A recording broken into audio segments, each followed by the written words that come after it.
I am, for the next few weeks, I'm going to start moving into what I call the trilogy of holidays. And on Fridays, you are going to see the news of the day and different ideas, and you're also going to hopefully experience some gratitude. We've got a lot to complain about, but we have even more to be thankful for. And this isn't just like, okay, I get it, good news. No, no. We have to know what is of value to us. And one thing that is of true value to me is our servicemen and women and what these guys go through and how society treats them. I remember I worked with a Vietnam vet years and years ago, and he was very proud of his service. He was really good at what he did, but when he got back, all kinds of names, all kinds of stuff. And he was sitting in a job interview, and he said, after he got back from Vietnam, and they said, well, where have you been? And he said, well, I was in Vietnam, sir. And the guy was looking at his resume and went, oh, sorry about that. And that really offended him. And he said, I am not. And I remember, because he was a wreck when I met him, and I thought, and I am never going to be a part of society that does that to people who we've asked to serve. So I am very grateful for everything that you guys are about to do. You five here in the front, you guys are from, you're seniors, you're getting ready to graduate, and do you know where you're going from here yet? Did you get your papers? Not yet. Any thoughts on where you're going? Anything that in particular? We just found out our branches of the Army on Sunday, sir, and we'll find out in February exactly where we're going to be stationed. Yeah. Now, I notice Benjamin and Brendan have like ribbons and stuff on their chest, and Ryan, you have stars up here, and many others don't. I mean, do you feel, I mean, really, honestly, I think you're making the rest of everybody feel bad. Can't you share?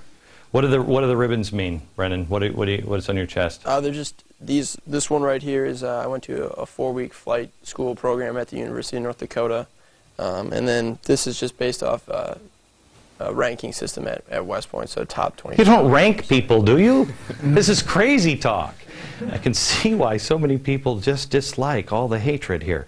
Help me out on because there's nobody here that could have signed up for military service prior to 9/11. You all did it afterwards. You all see what's coming. Who's signed up the most recent? Who's done it in the last, what, 2 years? Where? The last 2 years? Why? Why did you sign up right here in second row? Second one in, second row this way. Oh, it doesn't matter. Yes, right here. We love our country, sir, and anything to do our duty. You join up and you fight for your country. But what is it that made you, I mean, have you watched the news lately? What is it that made you say, yeah? I mean, what specifically? Is there anything specific? I wouldn't say so, sir. It's a love of country. Sir, each of us has our own reason for joining. You know, it's individual, it's based on the individual, and I can say, me personally, I'm just grateful for how I grew up, and really I just want to share that with future generations. You know, freedom's not free, and somebody's got to fight for it. So everybody can fight or can serve their country in their own way. And I think all of us can agree that this is ours. Yeah, I mean, it's amazing. You know, I used to think that everybody had to be, you know, if you were going to serve your community, you know, you had to be at the soup kitchen, and you don't. There are other ways. Everybody has their own role. Like I'd wet my pants if I were you guys. I really would. Somebody starts shooting at me. I don't know. You see Saving Private Ryan? Yeah, I'm the kid who's on the stairs going, that's me. But we all have our own role. John, tell me why you joined up. Well, I felt an obligation to make a difference. At the United States Military Academy, you get that opportunity. You learn to be someone, and you learn the skills to truly make a difference in the world. Did anybody have a problem when you said you were going to West Point? Has anybody experienced the West Point? Why'd you go to a good school? You could have gotten into X, Y, or Z. Did anybody experience that? You did, Darren? Did right here? I think I did a little bit, sir. By the way, can you not call me sir? I worked a long time for the label of Glenn, and well, I think I grew up a little bit in I grew up in Colorado, and I think there's a little bit of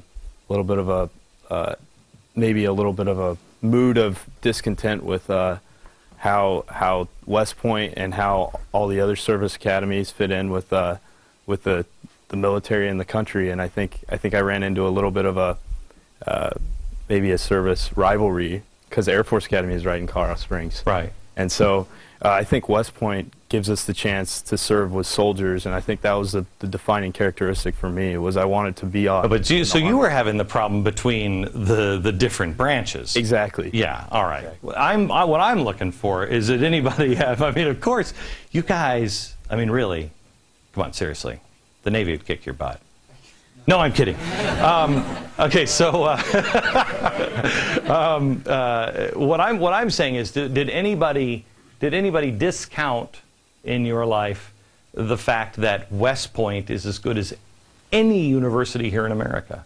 Because they just see it as military education. Ryan? Yes, actually. But then I countered back. I mean, look at the opportunities that are available at West Point compared to this college that they mentioned. And it's unparalleled. We have so much more available to us, and also the service to give back that this college did not. So, in the back row, you guys are the instructors, and have you noticed a difference between classes? How long is it? Who's been teaching the longest? You have. What have you noticed? Is there a difference, or is it what? Well, so, in my particular case, I graduated from West Point 20 years ago. Could you please call me sir? Because I know you're supposed to call me sir. Well, sir, I'll tell you that I get asked a lot by my classmates from West Point how West Point has changed, because they know that I'm there teaching, and there's always sort of the story that it gets easier and easier as time goes on. And I marvel at the fact that these folks have signed up in a time when they know full well the prospects of where they'll go and what they'll do after graduation. I have several friends in the military, in all branches, and I have a friend who's a Navy SEAL. He's going back for his 9th tour, and I mean, at some point the odds catch up to you, and he's going and he's happy about it, and he's doing his job. It's an amazing thing. Can the average person just go and visit West Point, right? Yes, it's not quite as easy as it used to be. But before 9/11, you really could just walk onto the campus and walk around as a. It's an amazing place. I just went there. I think it was about a year ago, and I know it was complex, but I think school was out when I was there because there's nobody there, and it was complex to get onto the campus. I just wanted to walk around. If you're ever near West Point, you have to. You want to feel the honor of this country. You want to feel the. You want to feel something you've never felt before? Go visit West Point. Back in just a second. So we are, I'm talking to a bunch of students and a few soon-to-be graduates at West Point about gratitude and the country and service. And I just was talking to Cal, and then we came back from a break, so I didn't hear the answer. But I just asked, what is it that you want in return? What is it that you want in return from your country? Well, sir, I really would like, everyone in this country to utilize what the people before us have protected for them. So those opportunities that, the World War II vets and before that, have assured for the future. I want people to utilize those opportunities, go out and seize the day and take them. Would be probably the best thing to get back to us, sir. It's kind of like the opening monologue. I said, what are we doing with our time? What are we doing with our time? Who here has been inspired by a veteran? Who is serving because, what is your name, Elizabeth? Yeah, Elizabeth?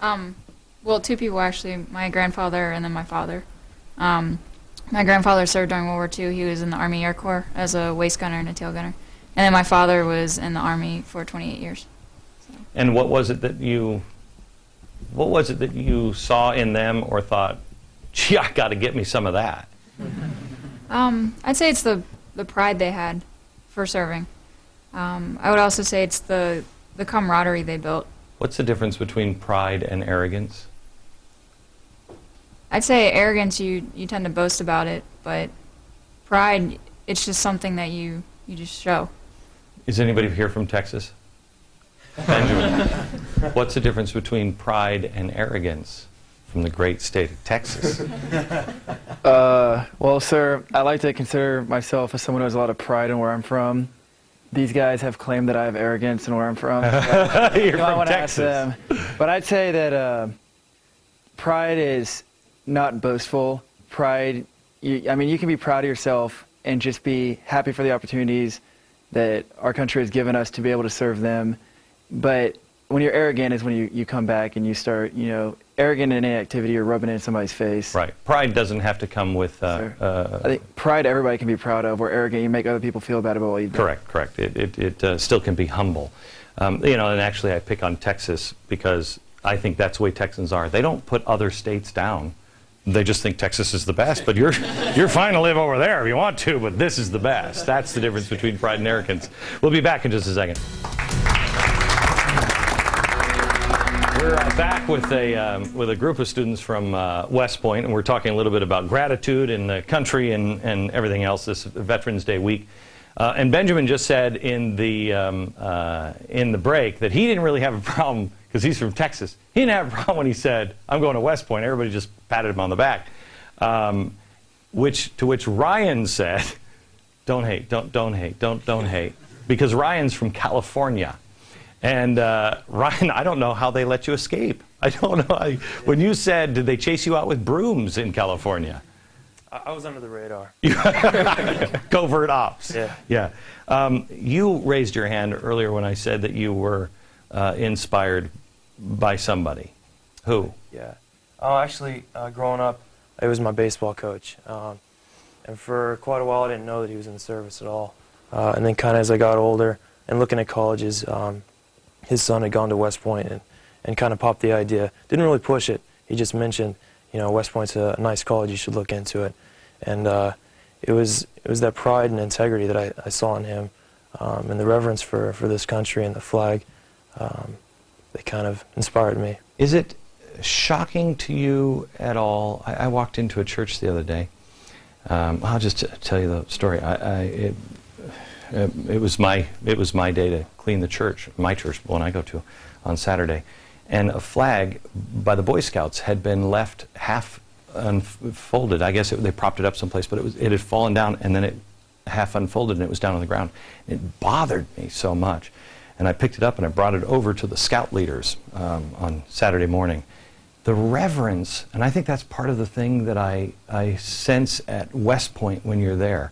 There's a respect for things. Is it a little shocking to anybody when you go out into the real world and it's not that way?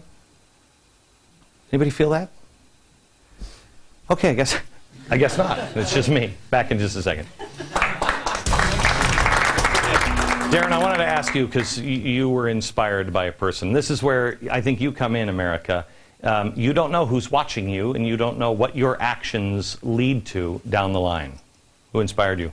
Well, Glenn, when I was early on in high school, I found out that my cousin had joined the Marine Corps, and it's interesting that you said that sometimes we don't know the effects of our actions on others. And well, my cousin joined the Marines, and he actually went into the first Fallujah offensive, and went through the rest of his tour, which was extremely hard. And he came home, and he went back to Iraq a year later and actually ended up clearing the same territory in Fallujah that he had been through before. And he didn't know this, but at the time we had a picture of him on my refrigerator at home. And every morning I got up and I looked at his picture and I thought of, what am I doing? And what is he doing today? And it really just hit me, and it really inspired me to do what I'm doing now and hopefully live up to that. America, what are you doing with your time? We have much to be grateful for. What is it you're doing with the freedom people like these have given us? From New York, good night, America.